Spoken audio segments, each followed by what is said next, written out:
Imagine for a moment that the Allies had lost the Second World War, that the flags with the swastika waved in the capitals of the world, and that Berlin became the center of a planetary empire. A world in which democracy would have been erased, individual freedoms crushed, and Nazi ideology imposed as absolute truth. How would our cities be? Who would write the history books? Would we have the internet, technology, and culture as we know them today? Or would we live in a world order marked by fear, surveillance, and repression? This is not only an exercise of imagination. It is a disturbing question that leads us to explore what could have been and to reflect on what it really means that the war ended as it did. How would the current world be if the Nazis had won the war, a future written in Nazi victory? Let us imagine then that this alternative world had been consolidated after the defeat of the Allies. The Nazi victory would not only have transformed the geopolitical map, but it would have altered the life of every individual, from the great European urban centers to the most remote villages of the continent. The war, which had already been brutal in its development, would have given way to a peace imposed by the Reich, where repression and ideological control would be the daily norm. The master plan behind that supposed victory was found in documents such as the General Plan Ost, prepared by Heinrich Himmler and other high Nazi leaders. This project contemplated the Germanization of vast territories in Eastern Europe, with the deportation and extermination of millions of people considered racially inferior. Ukrainians, Poles, Belarusians, and Russians would have been massively displaced to the eastern steppes, while their lands would be colonized by German farmers. The resulting society would have been structured in a rigid system of racial castes, with the Aryans at the top and the rest relegated to servitude or disappearance. In this dystopian future, life in the cities under Nazi control would have been permeated by a strictly militarized order.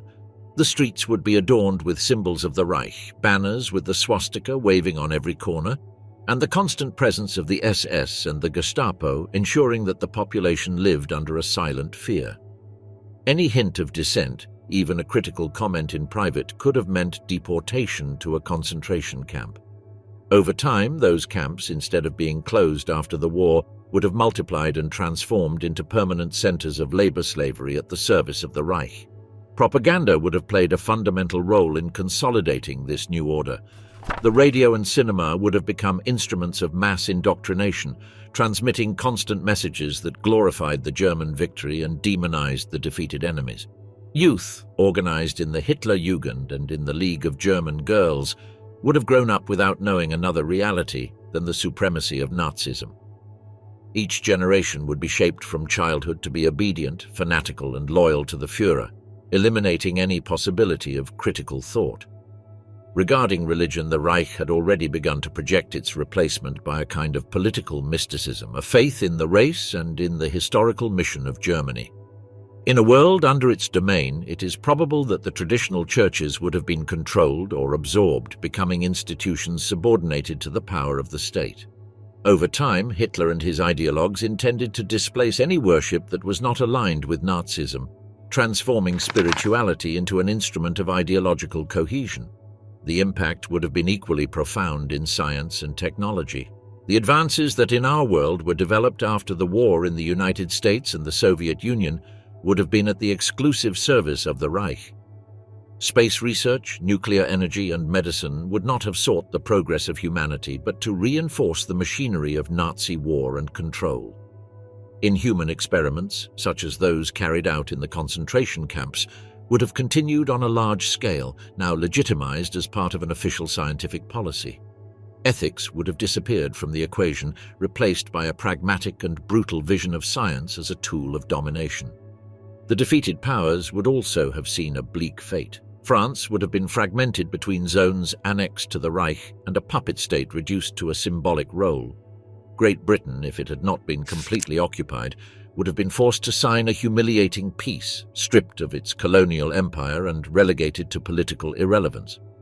The United States, after an eventual agreement with Germany, or after years of confrontation, would have been isolated, incapable of projecting its global power. In that context, liberal democracy would have remained as a marginal system, present perhaps in some distant countries, but without sufficient influence to counteract the dominant authoritarianism. The world would have been a much more homogeneous and oppressive place.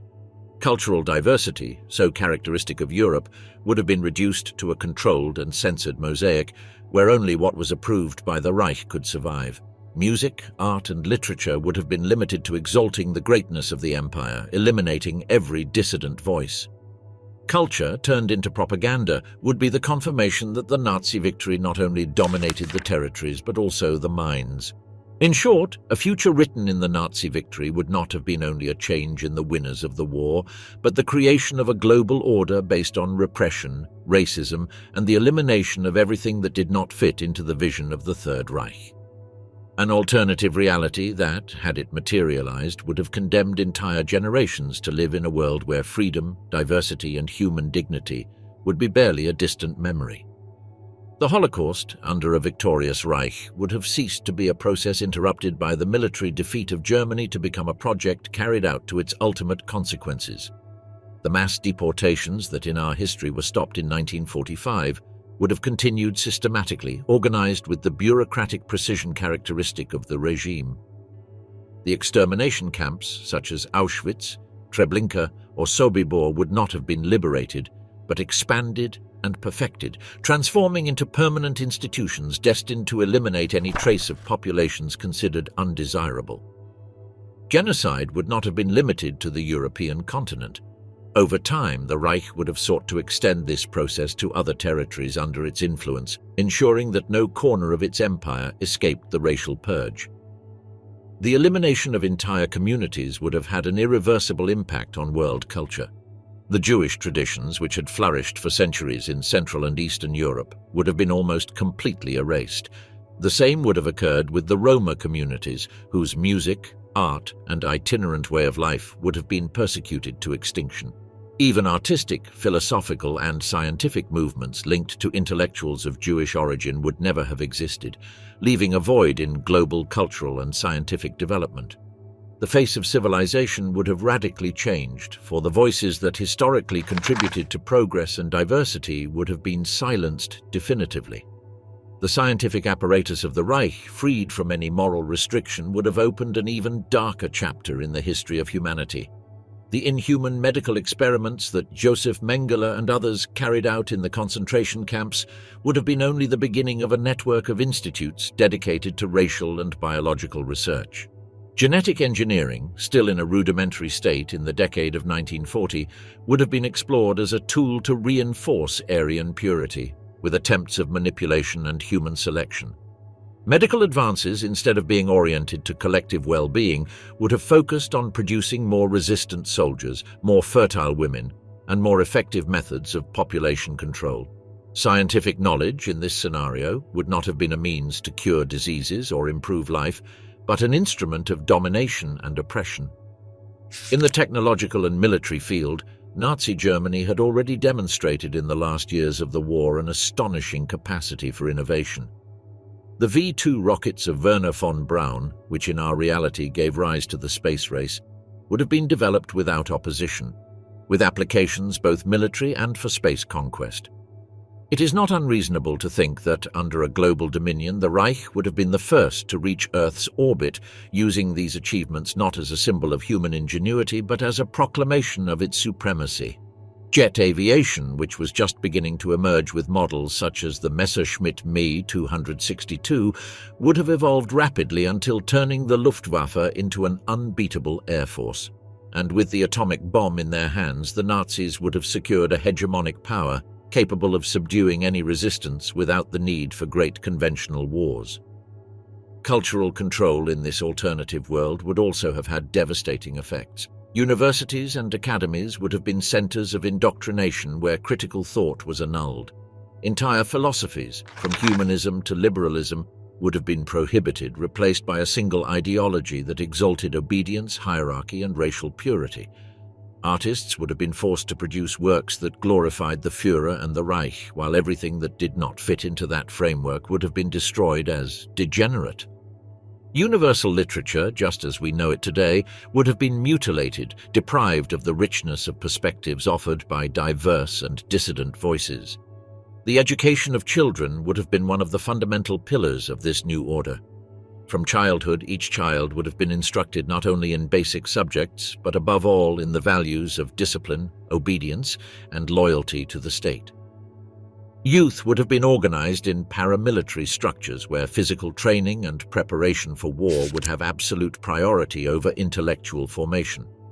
With each generation, the Reich would have sought to consolidate a people incapable of conceiving another way of life other than that dictated by Nazism. At a global level, German supremacy would have reconfigured international relations. The African continent, largely controlled by European colonial powers, would have become a field of dispute where Germany would impose its own colonies, exploiting resources and subjecting entire populations to forced labor.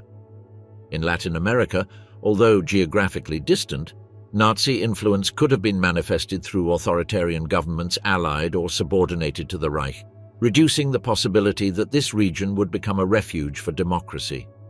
Asia, largely dominated by the Japanese Empire, would have coexisted in a tense division of the world where two totalitarian empires, Germany and Japan, would divide global hegemony. In short, the prolongation of the Holocaust and the triumph of Nazism would have shaped a planet where freedom, human dignity, and cultural diversity would be barely an echo of the past. History itself, written by the victors, would have erased every trace of resistance and opposition. Remembering this possibility is not only a speculative exercise but also a warning. The future of the world was dangerously close to taking that path, and the price of the Nazi defeat was ultimately the survival of humanity as we know it. The new European order. After the hypothetical victory of the Third Reich, Europe would have ceased to be recognizable as a continent of multiple identities and historical borders to become a projection of Nazi ideology. The new European order was not an abstract concept, but a meticulously designed plan in strategic documents and in the speeches of Hitler and his closest collaborators. It was not simply about militarily dominating the conquered countries, but about restructuring the continent from its foundations, eliminating every vestige of political, cultural, and ethnic plurality. The center of that project was Germany, conceived as the guiding force and absolute owner of Europe.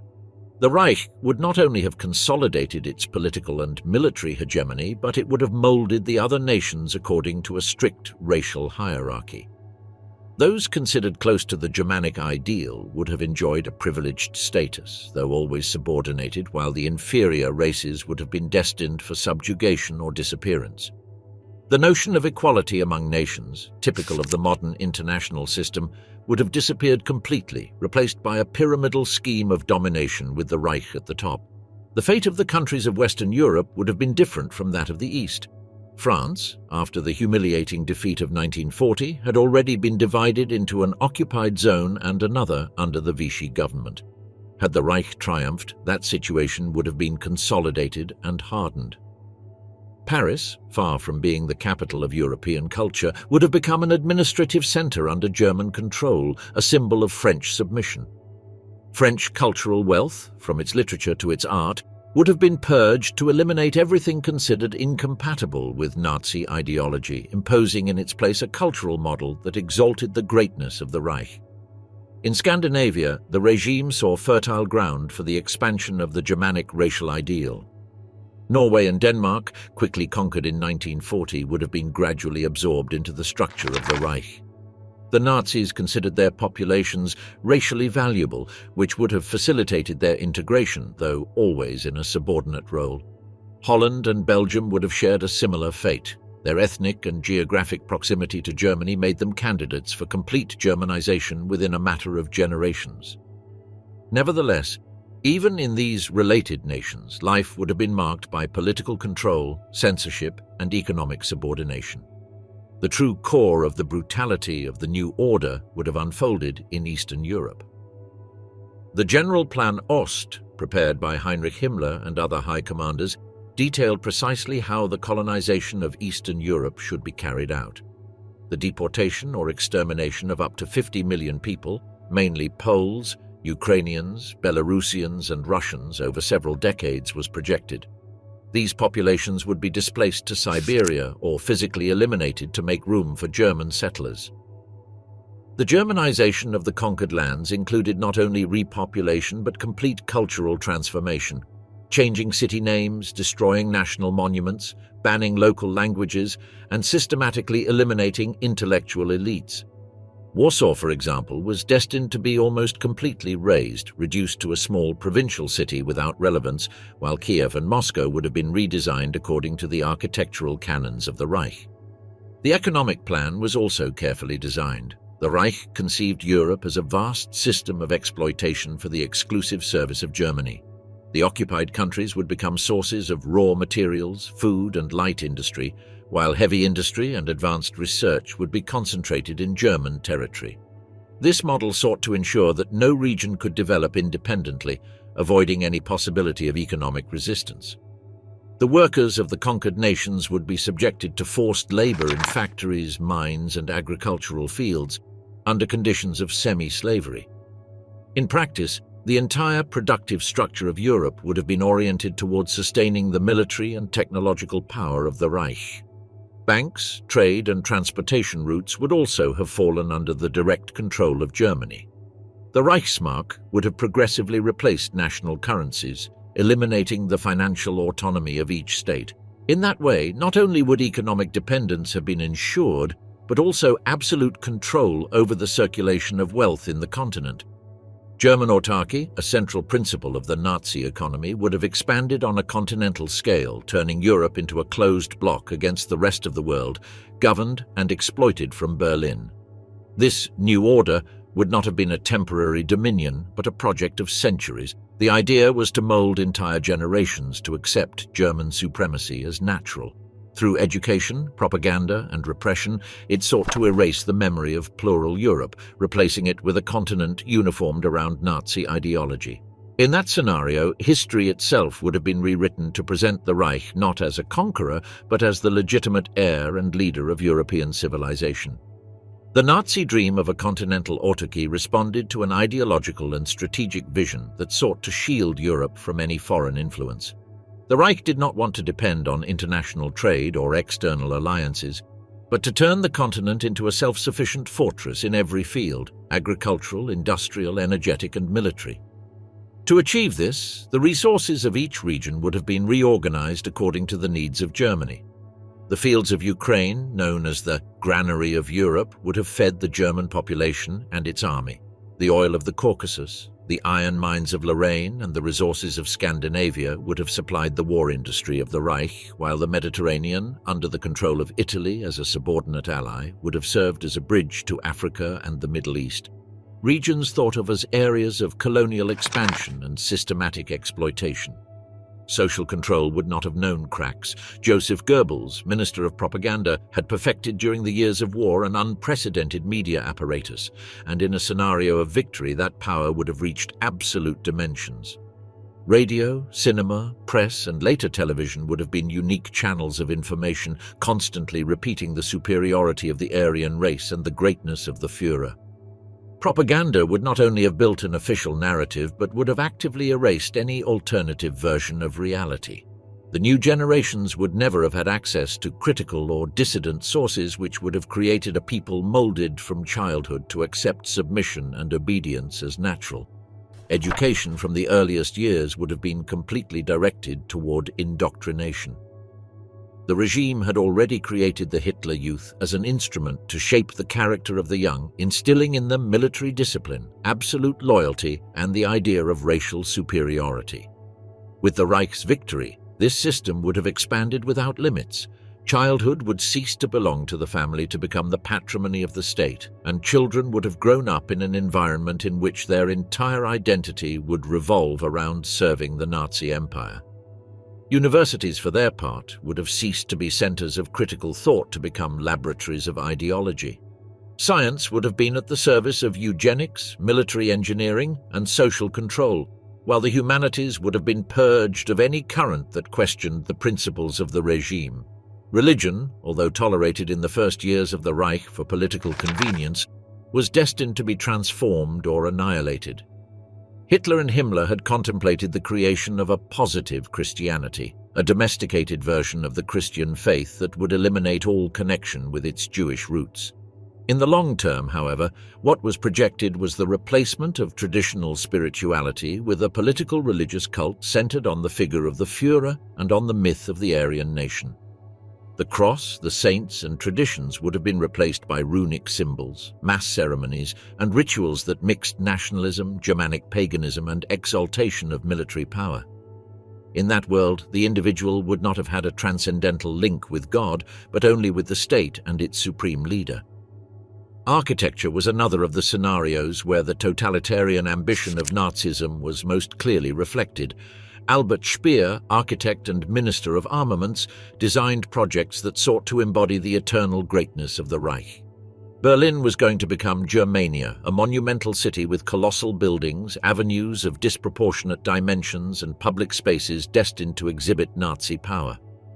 This urban model would have been replicated in other conquered capitals, erasing previous architectural history and replacing it with a uniform aesthetic. Cathedrals, palaces, and traditional squares would have been overshadowed by marble and granite structures that would impose the idea of an eternal, immutable order, alien to the cultural diversity that had characterized Europe for centuries. The new European order, conceived as a millennial empire, was not simply a project of political domination, but a total reorganization of life. Every sphere, from the economy to religion, from education to art, would be subordinated to a single purpose: to perpetuate German supremacy and eliminate every vestige of plurality. The individual would have been nothing more than a piece in the machinery of the state, stripped of autonomy and of his own identity. European culture, with its richness of traditions, languages, and thoughts, would have been reduced to a single voice, that of the Reich. To think of that alternative future is to understand that what was at stake in the Second World War was not only the sovereignty of the states, but the very destiny of Western civilization. The Nazi victory would have meant the end of diversity, the triumph of a single narrative, and the imposition of a system where history, memory, and freedom would have been buried under the slab of a totalitarian empire. That contrast with the real world, in which Europe was reborn from ruins and built democracies, allows us to measure to what extent the outcome of the conflict was decisive for the course of humanity. Daily life under the Third Reich. Cultural control in that alternative world would have been one of the most visible pillars of Nazi domination, for art, music, literature, and even architecture would have been transformed into tools of propaganda. European cultural diversity, the fruit of centuries of creativity, would have been reduced to a uniform scheme, where only what fit the canons of the regime would be accepted. Modern art, branded as degenerate, would disappear from museums and galleries, replaced by works that exalted military heroism, discipline, physical strength, and obedience. Painters and sculptors would have worked only under state commission, producing images that glorified the German people and idealized representations of peasants, soldiers, and Aryan mothers. Any artistic expression that conveyed individuality, critique, or a different sensibility would be destroyed or condemned to oblivion. Music, which in times of freedom was a space of encounter and universal expression, would be reduced to the limits of what the Reich considered acceptable. Beethoven and Wagner would be elevated to symbols of German cultural superiority, while genres such as jazz, swing, or any foreign influence would be banned for being considered corrupting and non-Aryan. In public and private spaces, the population would live surrounded by patriotic hymns, military marches, and ideological songs repeated to exhaustion, intended to reinforce a collective sense of discipline and loyalty. Even music at parties, weddings, or family celebrations would be supervised to ensure that it served the cause of the regime. Cinema, which Goebbels considered one of the most powerful weapons of social control, would have reached an absolute degree of influence. Films that glorified the Führer, that exalted the life of the soldier, and that portrayed the enemies of the Reich as grotesque and dehumanized figures would dominate all projection rooms. Romantic, comedic, or adventure stories would not disappear completely, but would always be framed in an ideological background, showing exemplary characters who blindly obeyed the state and punishing any behavior considered undesirable. Entertainment in that sense would cease to be a space of distraction to become a means of constant indoctrination. Literature would suffer a radical transformation. Writers who once addressed the human condition, cultural diversity, or social critiques would be silenced. Libraries would have been purged through censorship campaigns that would recall the book burnings of 1933, but on a much larger scale extended throughout Europe. In their place, ideological manuals, patriotic novels, and texts that reinforced the myths of Nazism would proliferate.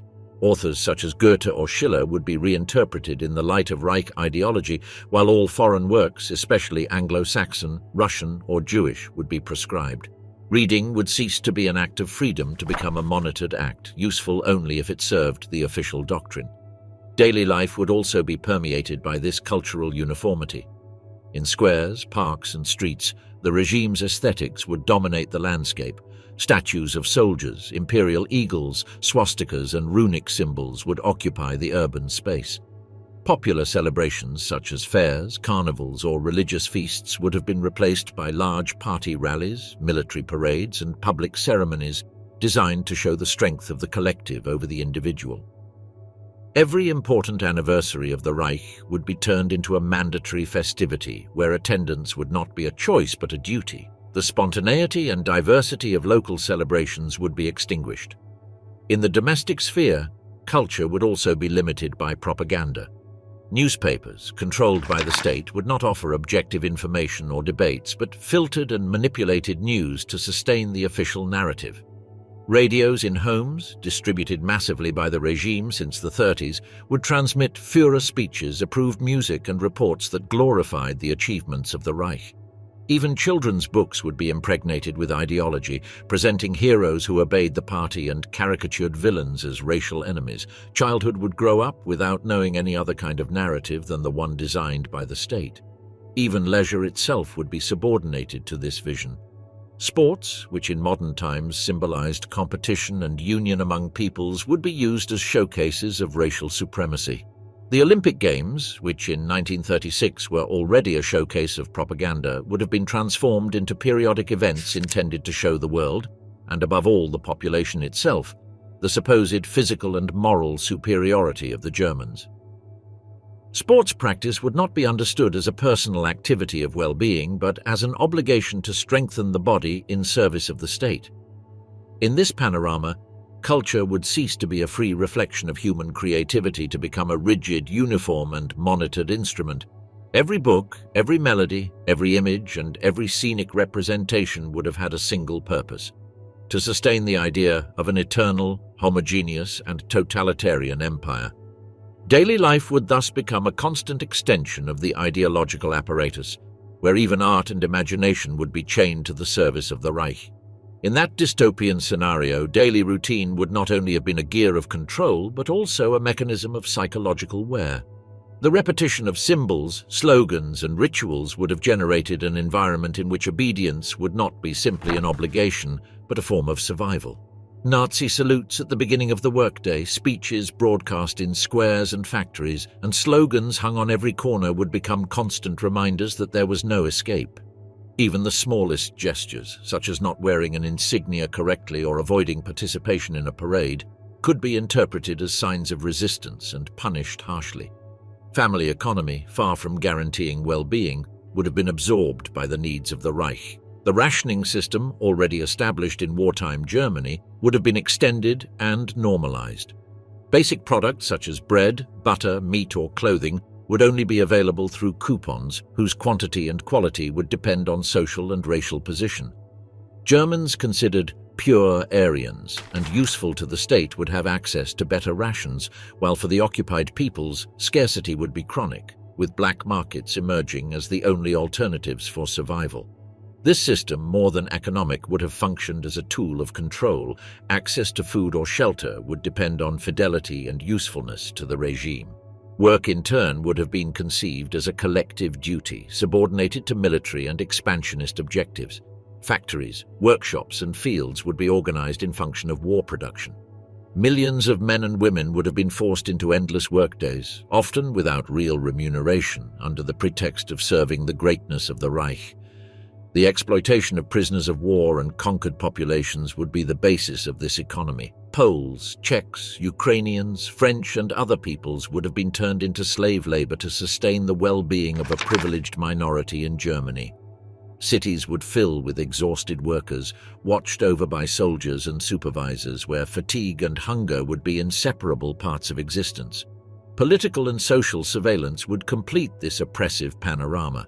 The Gestapo, together with the SS and local networks of informants, would have turned every neighborhood into a space where suspicion was constant.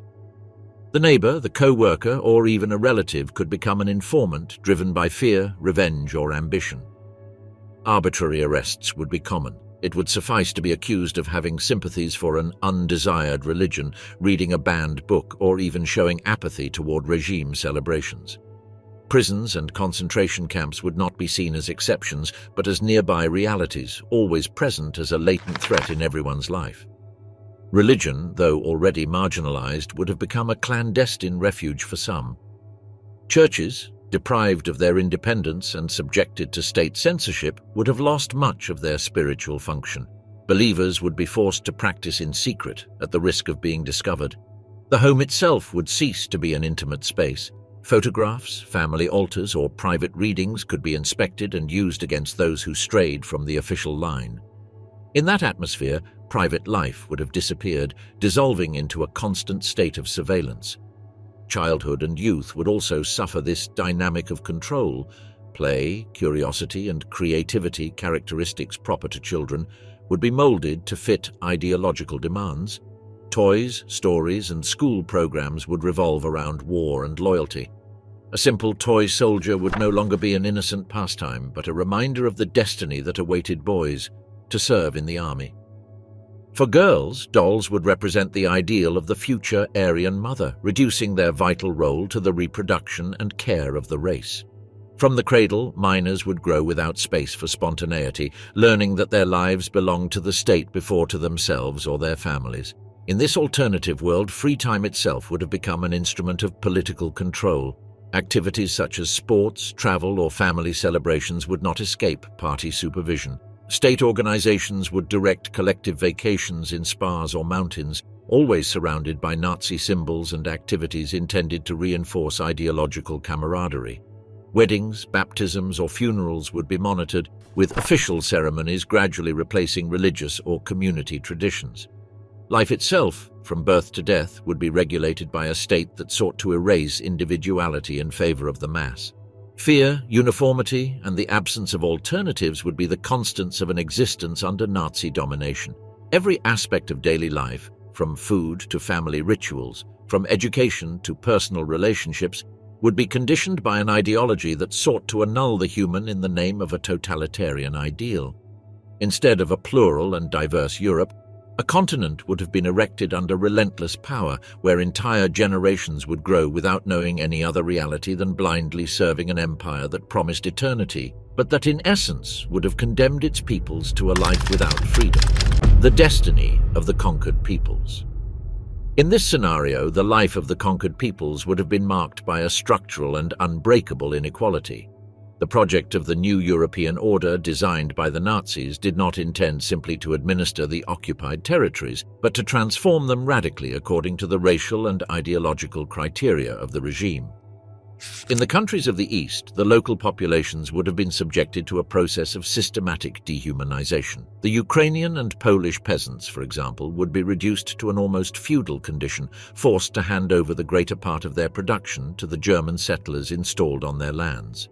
The schools, if they existed, would barely teach reading and writing enough to follow orders, since the Nazis considered it unnecessary, and even dangerous, for these populations to receive a higher education. In practice, their destiny would have been to work and obey without any possibility of progress. In this framework, the depopulation plans were brutal. Documents such as the General Plan for the East, General Plan Ost, established that millions of people had to be displaced, deported, or eliminated to make way for German colonization. Entire families would be expelled from their homes to leave space for Aryan settlers brought from Germany and other regions considered related. The villages would be Germanized or destroyed, and the local cultures deliberately erased. The German language would be imposed as the obligatory language in the administration, and those who resisted would risk immediate executions or deportations to labor camps. Violence, in that sense, would not be an accident of the occupation, but the fundamental instrument to reshape the human map of Europe. The great cities of the East in this hypothetical Nazi triumph would have been subjected to an even more atrocious destiny. Warsaw, which already suffered systematic destruction during the war, would have disappeared almost completely, transformed into a German administrative settlement. Kiev, Minsk, and other regional capitals would have been converted into centers of economic exploitation, with neighborhoods reserved for the Germans and miserable areas for the local inhabitants. Moscow and Leningrad, according to the directives of the regime, would have no place in the new order. Their populations would be deported or annihilated, and the territories reorganized into districts controlled by the SS. The ultimate objective was to eradicate any possibility of cultural or national resistance in Eastern Europe. In contrast, in the conquered Western territories, although the brutality would be less in comparison, the oppression would be felt in every aspect of life. In France, Belgium, the Netherlands, and Denmark, the occupation would have consolidated itself as a mixture of economic exploitation and political control. The French industries would have continued mass producing for the German army, from vehicles to weaponry, while the population would face rationing, censorship, and permanent surveillance. The cities would preserve part of their traditional European appearance, but everything would revolve around the interests of the Reich. The train stations would daily transport resources to Germany, and the factories would be surrounded by German guards and administrators who ensured productivity. The collaborationist governments, far from acting with autonomy, would have become mere instruments of the Nazi regime. The example of Vichy in France illustrates this role, a formally independent state but totally subordinated to Berlin, in charge of applying racial laws, persecuting opponents, and handing over minorities such as the Jews for deportation. This model would probably have extended to other countries, creating local administrations that would give a national face to what was in reality complete submission to the Reich.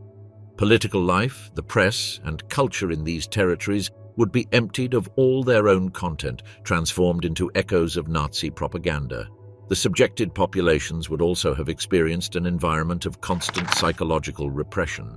Censorship would have silenced literature and independent journalism, limiting the circulation of ideas. Cinema, theater, and music would be subjected to the criteria of propaganda, reproducing images of German greatness and contempt toward the enemies of the Reich. Even in Paris, Amsterdam, or Brussels, centers of a vibrant cultural tradition, intellectual life would have been stifled, leaving barely a semblance of normality under the shadow of the flag with the swastika. In daily life, distrust would have been the common element both in the East and in the West. The collaborators, the informants, and the surveillance networks of the Reich would transform any neighborhood into a dangerous place for dissent. An imprudent comment in a Paris cafe could mean a denunciation.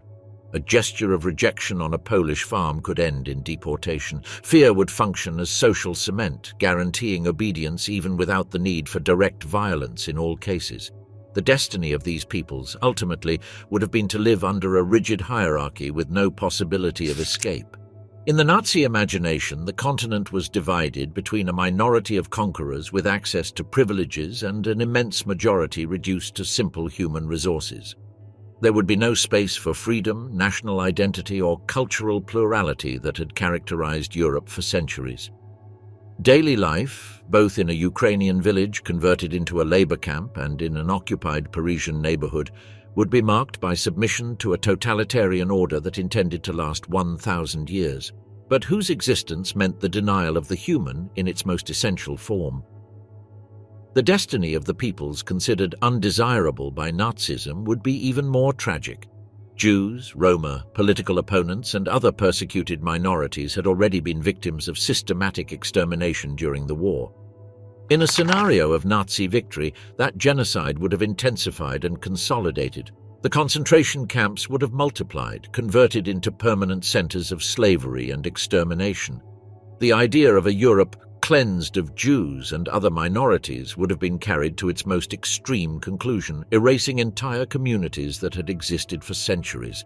In other regions, such as the Balkans, Greece, or North Africa, the Reich would have installed subordinate regimes that functioned as extensions of its power. There, the local population would be trapped between economic exploitation and political repression, always under the threat of mass deportations. In many cases, religion and national identities would be replaced by the imposition of German culture seeking to eliminate any long-term resistance. The impact would also have reached territories outside Europe. If the Nazis had consolidated their victory, they probably would have sought to expand into the Middle East, taking advantage of the petroleum resources, and into Africa, where they would impose a brutal colonial system that would relegate the local populations to a state of permanent servitude. The entire world would have been divided between a small group of dominant races and the great majority of humanity destined to live under exploitation. Repression would not only be physical, but also cultural and spiritual. The languages, traditions, and histories of the conquered peoples would be suppressed or relegated to oblivion. The books would be censored, the churches and cultural centers controlled, and every manifestation of national identity repressed.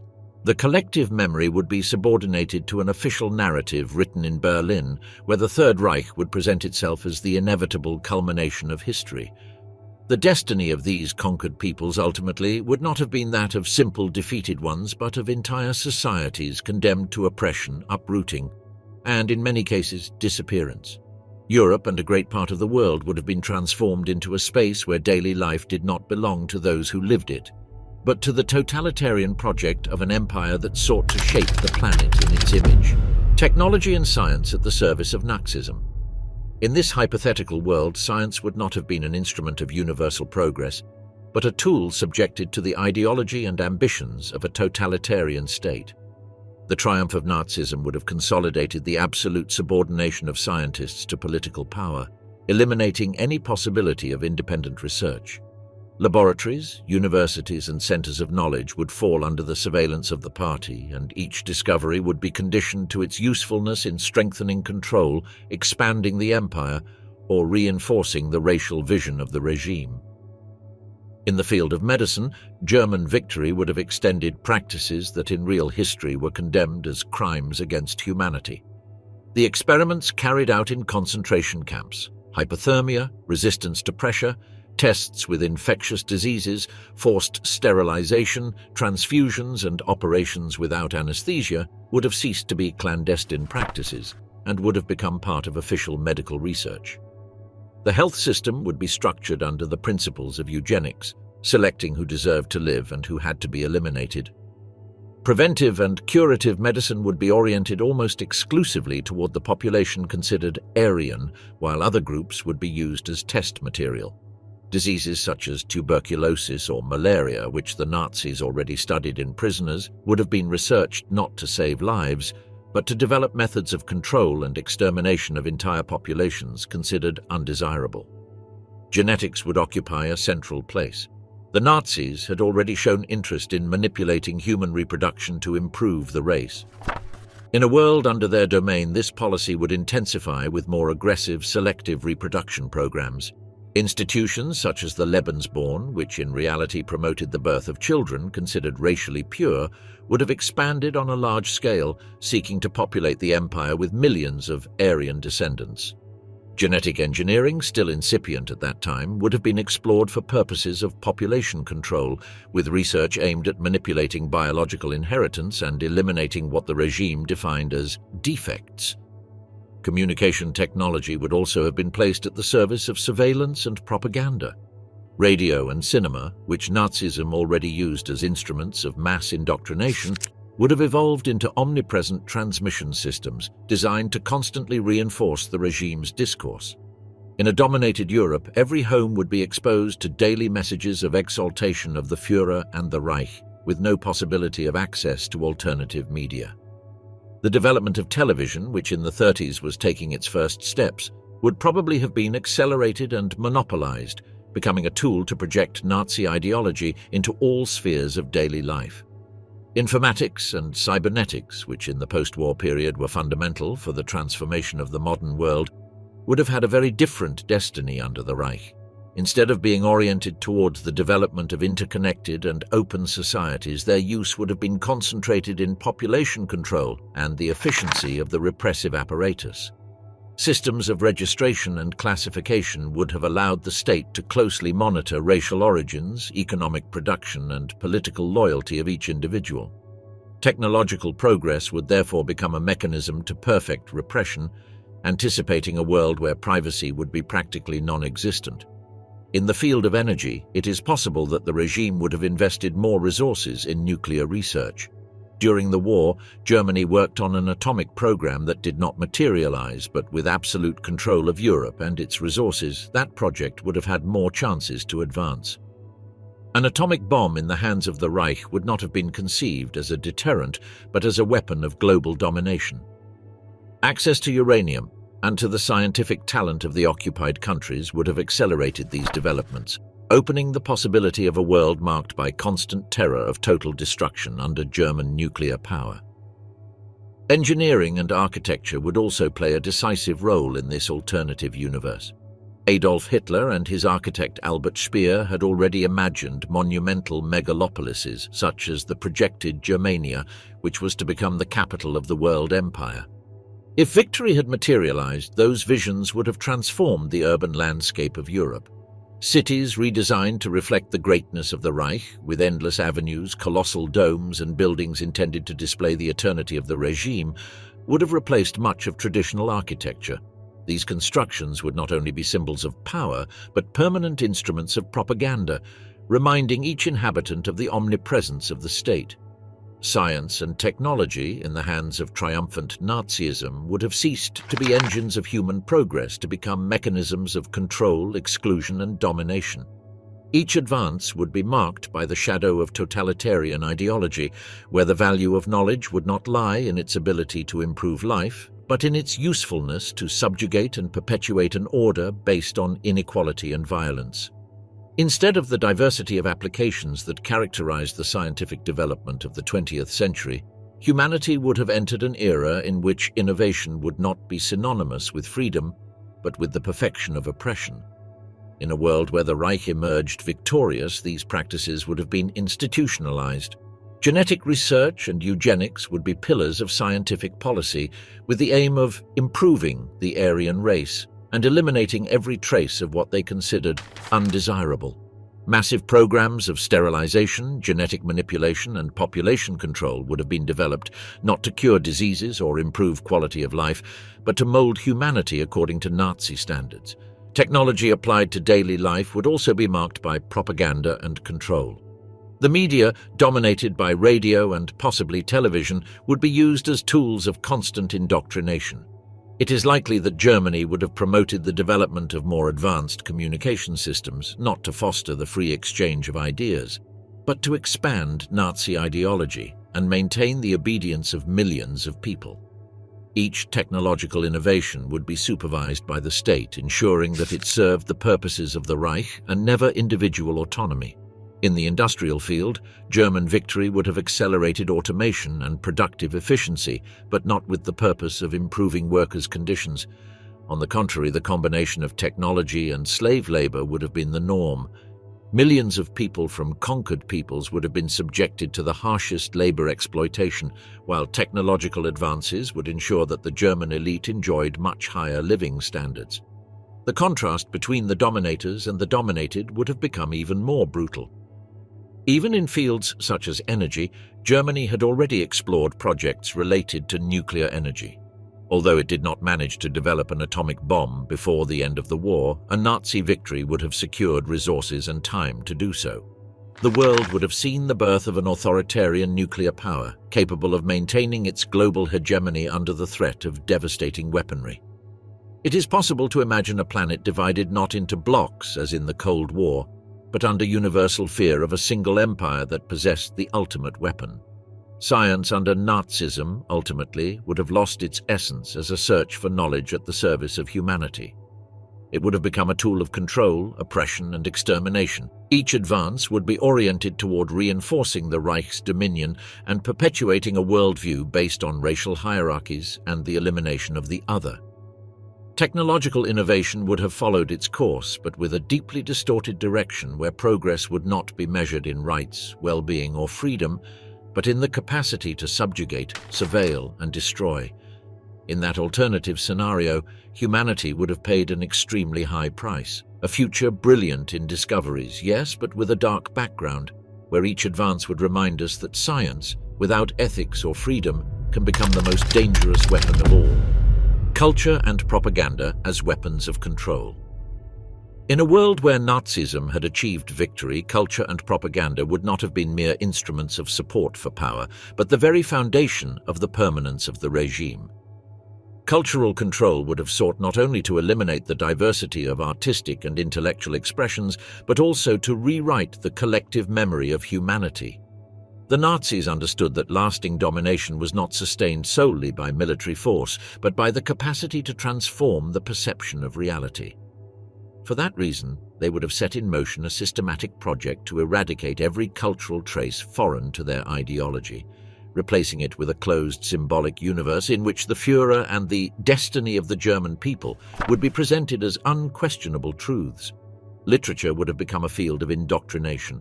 Authors considered incompatible with the Nazi ideal, such as Jewish, Marxist, pacifist, or even independent critical writers, would have disappeared from publishing catalogues.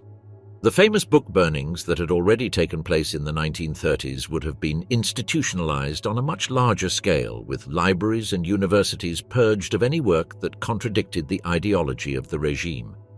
In exchange, historical and epic novels that glorified Aryan heroes would have been promoted, as well as military stories that justified war as a divine mission and political manuals that reinforced obedience and racial supremacy.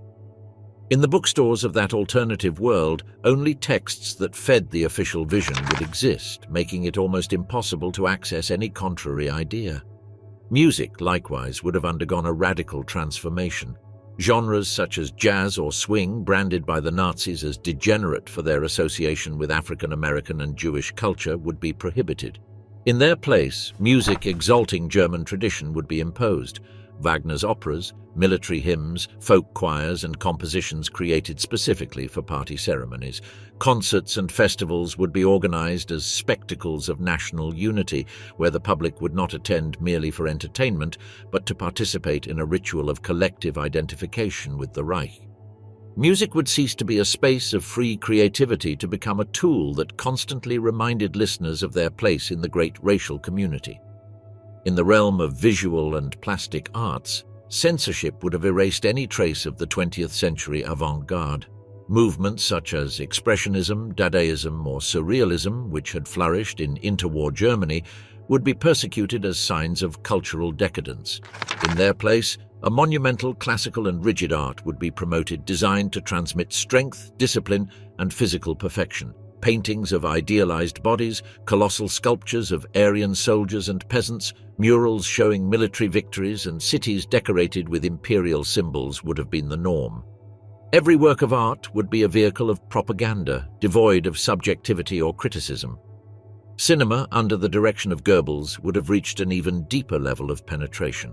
If in reality the regime produced films such as Triumph of the Will or Jude Seuss, in a world conquered by Nazism, these productions would have been only the beginning.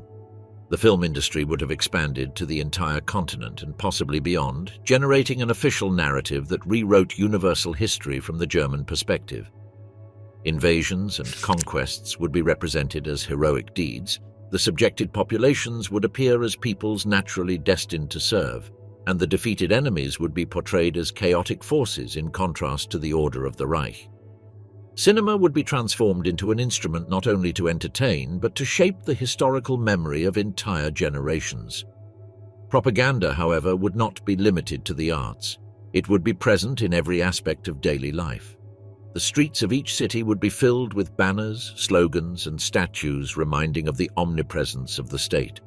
Newspapers, controlled by the party, would publish only news exalting the Führer and minimizing any hint of failure. The radio, as in Germany in the 1930s, would become a mandatory device in every home, broadcasting speeches, hymns, and programs designed to reinforce racial unity. Even the calendar would have been redesigned to commemorate the key dates of Nazism, anniversaries of battles, leaders' birthdays, days of sacrifice and victory. The educational system would play an even more decisive role. It would not be about forming critical citizens, but about producing obedient subjects. Children would be instructed from the beginning in the supremacy of their race and in the duty to serve the Reich. The history taught in schools would be completely manipulated, presenting the German people as the legitimate heir of all the great civilizations. Biology would focus on justifying eugenics, geography on highlighting the natural destiny of expansion toward the east, and children's literature would be imbued with tales exalting obedience and sacrifice. Youth organizations, such as the Hitler Youth, which already existed, would have become universal institutions, absorbing all of Europe's childhood and molding it according to a uniform pattern. In short, the victory of Nazism would have created a world where culture would cease to be an expression of human diversity to become an apparatus of ideological uniformization.